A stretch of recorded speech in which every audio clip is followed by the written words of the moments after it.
tell us a story.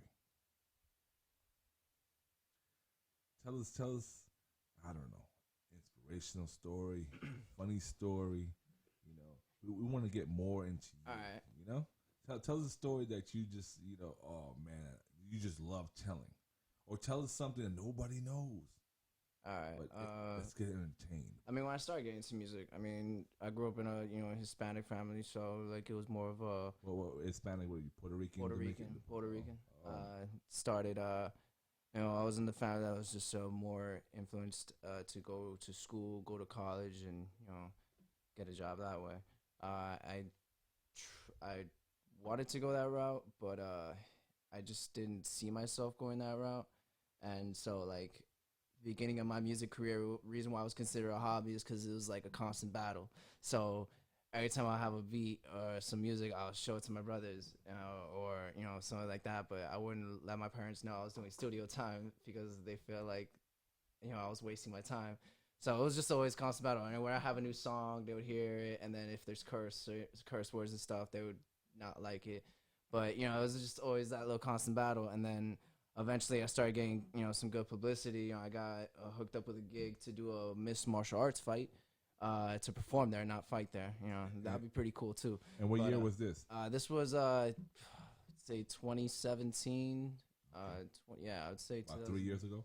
Yeah, 2017, 2018, around October. And basically, I made the beat for the whole event. They had it recorded at their studios. I did the lyrics and all that stuff, and then I ended up performing at the show. All my song would be constantly played throughout the event, throughout the entire show. Any artist that didn't, any fighter that didn't have a song to the ring, they would use my song. So it was pretty cool. My parents were sitting front row. They seen me perform with like 5 ring girls surrounding me. Definitely a highlight. And from then on, my dad was just like, I believe you. I'm in. Yeah, he invested, and he's definitely a huge supporter of my music right now. And for my birthday later that year, he got me these dope ass suede purple Converse with the name "Fool" embroidered on the side. So I was kind of like kind of like a conflict resolution right there. So that was definitely a great morale booster, knowing that my parents support me regardless of what I do with my music, as long as I do something with it. Don't you just love that? Yeah, hell yeah.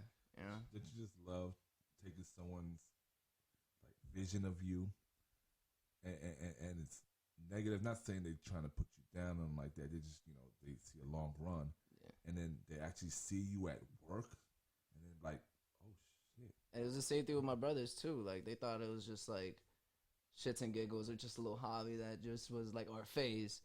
And then they started seeing like the kind of reactions I would get, and they would start actually listening to my music, and now they're just completely blown away. Yeah. Speaking of blowing away, I see you over there, puff, smoke. I'm about to roll up another one. Go ahead, man. Enjoy yourself. Maybe be comfortable, be relaxed. What you smoking on, You know how nowadays weed got named. It used to be like a reg